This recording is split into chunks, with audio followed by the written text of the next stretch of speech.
Hey guys, welcome back to our YouTube channel Tech and Cryptos. Today, in this video, let's learn about how to change your native language on Duolingo. So let's get started. At first, let's get into Duolingo app. So here it is.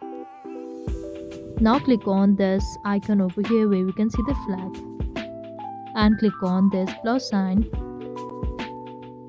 Now if you scroll down, we can see this option called more. Simply tap on this, and if you scroll down, we can see the language options.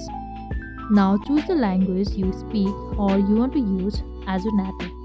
So here it is. Simply click on this and click on continue. And here we can see change to Hindi. Simply click on this and it's done. So the native language is finally changed. So this is all we can do to change native language on Duolingo. I hope you like the video. Please do like and subscribe. Thanks for watching.